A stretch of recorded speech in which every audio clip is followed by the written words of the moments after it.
गोविंद बोलो हरि गोपाल बोलो, गोविंद बोलो हरि गोपाल. श्रीमद भागवत गीता संजीवनी आहे. धर्मक्षेत्रे कुरुक्षेत्रेबद्दल माहिती. कुरुक्षेत्राबद्दल देवतांनी यज्ञ केले होते. त्यावेळी तेथे कुरु राजा तपश्चर्या करीत होता. त्यांनी कुरुक्षेत्रात तपश्चर्या केली होती म्हणून गुरुराजाची तपोभूमीचे ठिकाण आहे. या ठिकाणाला धर्मभूमी, यज्ञभूमी, कुरुक्षेत्र म्हटले गेले आहे. क्षेत्र म्हणजे धृतराष्ट्राचा क्षेत्राबद्दल अभिप्राय आहे की ही आपली कुरुवंशाची भूमी आहे. ही तीर्थभूमी तसेच युद्धभूमी सुद्धा आहे. कारण मनुष्य जिवंतपणे पवित्र कार्य करीत असतो. त्यामुळे कल्याण होऊ शकते. त्याचे विचार त्यावेळी श्रेष्ठ ऋषींनी सांगितले होते. त्यामुळे लौकिक पारलौकिक लाभ प्राप्त होतो. म्हणून ही भूमी युद्धासाठी तयार केली होती. गीतेचा मुख्य विषय. गीतेमध्ये भगवंतांनी आपल्या प्राप्तीचे मुख्य 2 मार्ग सांगितले आहेत. सांख्ययोग, कर्मयोग. अध्याय 2ला सांख्ययोगाविषयी आपल्याला माहिती सांगितलेली आहे. भगवान श्रीकृष्ण म्हणतात, मन, इंद्रिये आणि शरीराच्या द्वारा होणाऱ्या सर्व कर्मास मी करता अभिमान सोडून देणे. सच्चिदानंद परमात्मा ही भावना मनात ठेवणे. अध्याय 2चे प्रधान विषय असे आहेत. श्लोक 1 ते 10 अर्जुनाचा मोहाचा संदर्भात श्रीकृष्ण अर्जुन यांचा संवाद. श्लोक 11 ते 30 सांख्ययोगाचे वर्णन. श्लोक 31 ते 38 क्षात्रधर्मानुसार युद्ध करण्याच्या आवश्यकतेचे प्रतिपादन. श्लोक 39 ते 53 निष्काम कर्मयोगाचे वर्णन. श्लोक 54 ते 72 स्थिर बुद्धी माणसाचे लक्षण, त्याचे मोठेपण. भगवद्गीतेतील 2रा अध्याय आम्हास काय सांगतो ते आपल्याला बघायचं आहे. बघा, अर्जुनाला अश्रू येऊ लागले, करुणा वाहू लागली, व्याकुळ झाला. काय करावे, काय करू नये असे त्याला वाटू लागले. यावर श्रीकृष्ण म्हणाले, अर्जुना, या प्रसंगी तुला अज्ञान असे प्राप्त झाले. हे अज्ञान तुला श्रेष्ठ ठरणार नाही, तसेच स्वर्ग प्राप्ती होऊ देणार नाही आणि कीर्तीसुद्धा मिळणार नाही. हे अर्जुना, तू कुंतीसारख्या क्षत्रिय कुळात जन्मलेला आहेस. त्यामुळे वीर शक्ती तुझ्यात आहे आणि तू वीर मातेचा पुत्र आहेस. म्हणून तू असा नाराज होऊ नको, कमकुवतपणा करू नको, नामर्द बनू नकोस. हे तुझ्या मोठेपणाला शोभत नाही. पांडव परिवाराला सुद्धा हे शोभा देणारे नाही. तू पांडव परिवाराला शोभा देणारे कार्य कर. असे तू तपस्वी आहेस. मनातून भीती, दुर्बळपणाचा त्याग कर आणि पराक्रमी वीर हो आणि युद्धाला तयार व्हा. असे बोध ऐकल्यावर अर्जुन म्हणाला, पितामह भीष्माचार्य, गुरु द्रोणाचार्य या दोघांसमोर युद्ध कसे करू?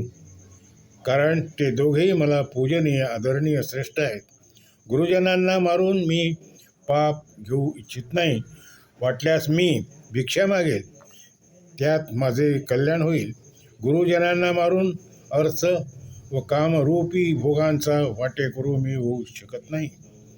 आम्हाला काय श्रेष्ठ आहे हे आम्ही जाणत नाही. आम्ही जिंकू, आम्हाला पराजय मिळेल तरी चालेल हे आम्ही जाणत नाही. त्यांना मारून आम्हाला जगावेसे वाटणार नाही. कारण धृतराष्ट्रपुत्रांची मला दया करुणा वाटते. कारण ते माझे बंधू आहेत. मी धर्मवेडा आहे. आपण मला असे सांगावे की ज्यात कल्याणकारी साधन असेल असे मला सांगावे. मी आपणास साष्टांग नमस्कार करतो आणि आपल्या उपदेशाची आणि मार्गदर्शनाची वाट पाहत आहेत. पृथ्वीवरील धन धान्य राज्य देवतांचे आहे, ते हटवून सुख ऊन मी माझ्या मनातील शोक नाहीसा करू शकत नाही. संजय धृतराष्ट्राला सांगू लागला, वरीलप्रमाणे अर्जुन श्रीकृष्णाला समजावून सांगत होते. अशा प्रकारे बोलल्यानंतर सुद्धा अर्जुन उद्दास तयार होणार नाही, मी तयार होणार नाही. यावर श्रीकृष्ण जोरदाराने हसू लागला आणि हसत अर्जुनाला सांगू लागला की माझे वचन ऐक. शोक करण्यासारखा नसून शोक करीत आहेस. पंडित त्याच्या गोष्टी सांगत आहेत. पंडित लोक प्राण गेले आहेत आणि प्राण गेले नाहीत असा शोक करीत नाही. आत्मा नित्य असल्यामुळे शोक करणे उचित नाही. कधीही नव्हते, अरे कधीही होणार नाही. राजे लोक नव्हते असे नाही. जीवात्म्याला देवामध्ये राहणे आवश्यक असते. आता जीव कशा प्रकारे असतो हे लक्षात ठेव अर्जुना. कौमार्य अवस्था, तारुण्य अवस्था, वृद्धावस्था हे आहेत. म्हणूनच तुझ्यासारखा धैर्यवान पुरुष मागे फिरू शकणार नाही. तू का मागे फिरू लागलास? कारण हे मला काहीच कळत नाही. तर म्हणून कारण तुला सांगतो. बालपण, तरुणपण, म्हातारपण हे विकार आहेत. हे एका शरीरात त्याग करून दुसऱ्या शरीरात धारण करतात. तत्वज्ञानी धर्मज्ञानी पुरुष यांना मोह मोहित होत नाही. म्हणून तू शिस्त उष्ण, शीत उष्ण हे इंद्रियाचे भोग आहेत. ते कधी येतात कधी जातात हे समजू शकत नाही. हे तुला सहन करावे लागतीलच. धैर्यवान पुरुषाला इंद्रियाचे विषय हो व्याकुळ करू शकत नाही. ते मोक्ष प्राप्तीकडे सरळ नेतात. सर्व पृथ्वीवरील जग व्यापलेले आहे, हे नाशवंत आहे, पुन्हा निर्माण आहेत.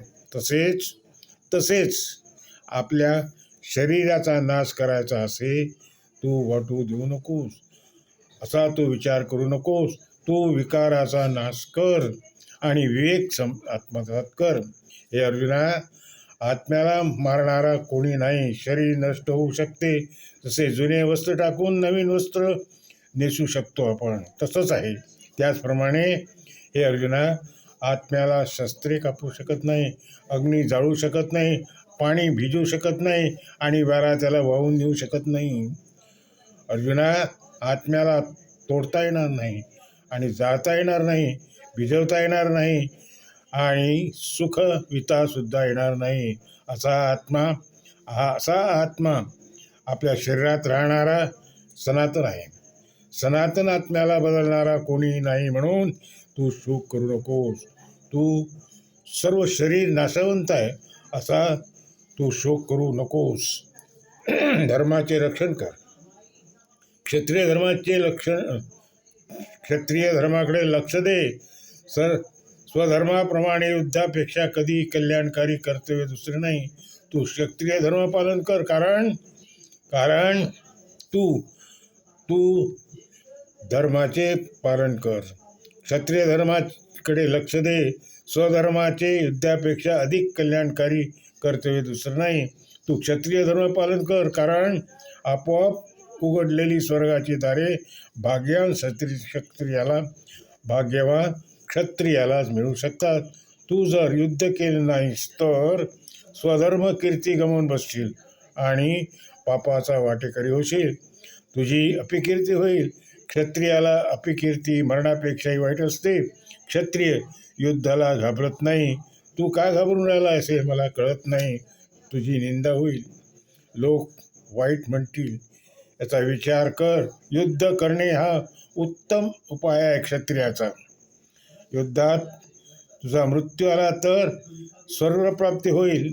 जर जिंकलास तर पृथ्वीवर राज्य प्राप्त करशील.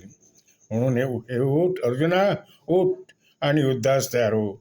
युद्धास तयार हो. मी तुला 100 वेळा सांगणार आहे, लक्षात ठेव. युद्ध अर्जुना, तू स्वर्ग किंवा राज्य नको असेल तरी सुख दुःख लाभाने जय पराजय समान समजून युद्धास तयार हो. पापाला कारणीभूत होत नाही. हे हे अर्जुना, तुझी बुद्धी ज्ञानयोगाची आहे. तुझ्याजवळ भरपूर ज्ञान आहे. त्याचा फायदा घेऊन कार्य करावे. आता मी तुला निष्काम कर्मयोगाविषयी सांगतो. कामरहित इच्छारहित केलेली कर्मे संचित कर्मात जमा होत नाही. मनुष्य जे कर्म करतो त्यापासून त्याला काही प्राप्त झाले पाहिजे असा समज तू करू नकोस. कारण निष्काम कर्मयोगामध्ये बीजाचा नाश होत नाही. हे तू लक्षात ठेव.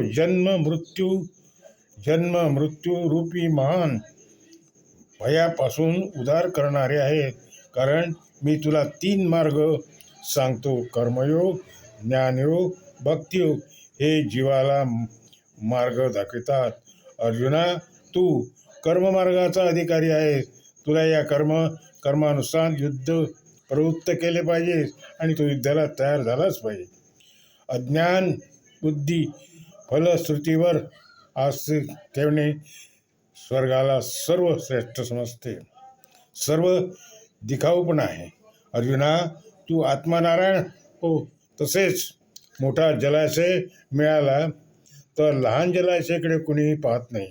ब्रह्मानंद मिळाला पाहिजे असे जर आसक्तीचा त्याग कर. सिद्धी व असिद्धी समान ठेव. योगामध्ये स्थिर होऊन कर्म कर. हे कर्म तुला उत्तम कर्म केल्यासारखे होईल. समत्व बुद्धी योगाचा आश्रय घे. समत्व बुद्धी पाप पुण्याचा त्याग करते. कामवासनेचा त्याग होतो. आत्म्याच्या ठिकाणी संतुष्टता निर्माण होते. त्यामुळे राग भय रोग नष्ट होतात. शुभ अशुभ समान वाटतात. कासव आपले अवयव शरीरात सामावून घेतो त्याप्रमाणे आपण इंद्रियाचा विकाराला आवरून घे. बुद्धी स्थिर होते. वाईट विचार कामवासना नष्ट होतात. चिंता सर्व दूर होतात. इंद्रिये ताब्यात ठेवता येतात. मन योगाचे चिंतन करते आणि यामुळे दुःखाचा नाश होतो. जसे पाण्यातील नावेला वारा जो आहे तो वाहून देऊ शकत नाही, त्याचप्रमाणे इंद्रिये मनाप्रमाणे एकतात असे समजू नको. समुद्रामध्ये सर्व नद्यांचे पाणी आपल्यामध्ये सामावून घेतो. त्याचप्रमाणे विकार स्थिर बुद्धीमध्ये सामावल्या जातात. राग लोभ मोह मत्सर हे निघून जातात. मग शांती प्राप्त होते. जो पुरुष कामवासनेचा त्याग करतो, ममता रहित अहंकारारहित इच्छारहित होऊन वर्तन करतो त्याला परमशांती प्राप्त होते. ही परमशांती प्राप्त तुला होऊ शकते. कारण योगी पुरुष कधीही मोहात पडत नाही. आपल्या निष्ठेने राहतो म्हणून ब्रह्मज्ञानाला प्राप्त होतो. यालाच अर्जुना खरा सांख्य योगे असे सांगतात. याप्रमाणे तू वागणूक कर आणि युद्धाला तयार हो. आणि युद्धाला तयार होतो हे मी तुला सांगतो. युद्ध केलेच पाहिजे हे तुझे ध्येय आहे आणि हे तुझे कर्म आहे. या कर्माला तू विसरू नको आणि योग्य तऱ्हेने युद्ध कर हेच मी तुला सांगतो आहे. या संख्या योगाच्या द्वारे चिंतन करत राहा. इथे श्री 2य अध्याय आम्हास काय सांगतो हे या ठिकाणी सांगण्यात आलेलं आहे. थोडक्यात सांगण्याचा प्रयत्न केला आहे. यामध्ये काही चुका झाल्या आढळल्या असतील तर त्या क्षमा कराव्या. आणि आपण हा अध्याय आपल्याला वाचायचा, आपल्याला पाहायचा आहे अशी मी विनंती करतो. मी विजयराव कुलकर्णी अकोला येथून बोलतो आहे. जय जय रघुवीर गोपाल कृष्ण भगवान की जय.